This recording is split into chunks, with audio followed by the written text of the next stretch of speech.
This message is for all of my public school teachers, and particularly those that work at the elementary and middle school level.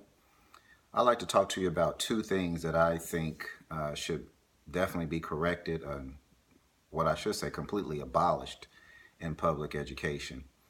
And one is for teachers to stop taking away students' recess time for disciplinary issues, and two, stop allowing students to sit in classrooms to receive instruction for prolonged periods of time.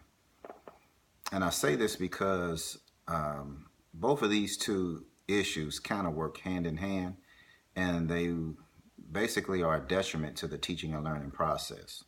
Because what usually happens is students have to sit for prolonged periods of time and listen to the teacher talk. This happens day after day, week after week, month after month, year after year. And what usually happens is students become bored. And once students become bored, they become disengaged.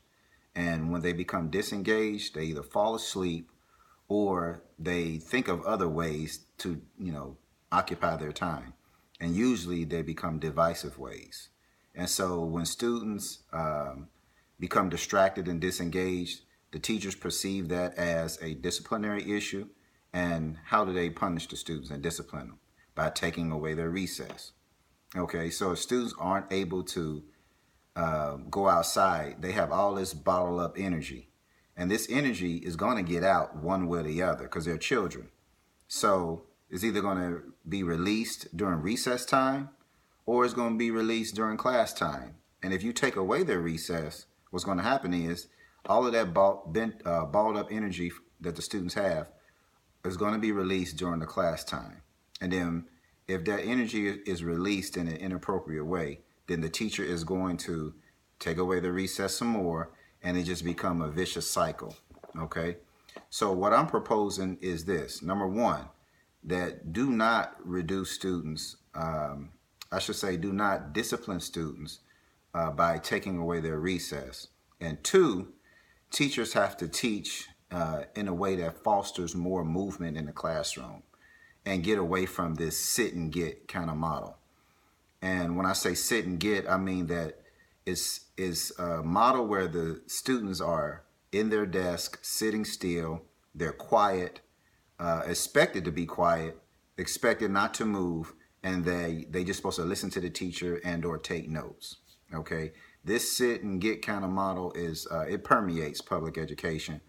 Even today, with all the technology and resources that teachers have, is still one of the most dominant models of instruction delivery that you'll find. And it's something that needs to stop. I can say that there are times when students need to sit and listen to the teacher, but it shouldn't be the main source of delivery from the teachers.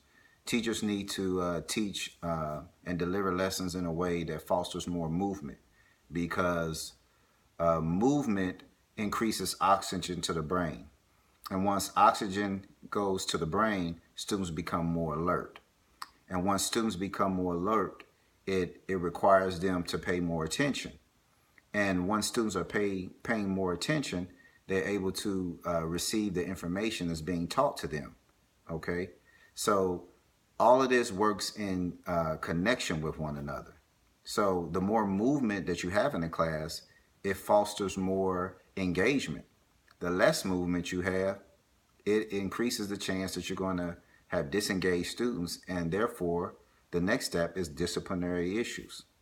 So when you're creating lessons, teachers should create lessons that foster more movement, more group participation, allow students to not only dialogue with the teacher, but allow them to dialogue with their colleagues, allow them to work in small groups, allow them to come up to the board and work problems, allow them to give presentations and work with their hands, and possibly even have lessons in class outside.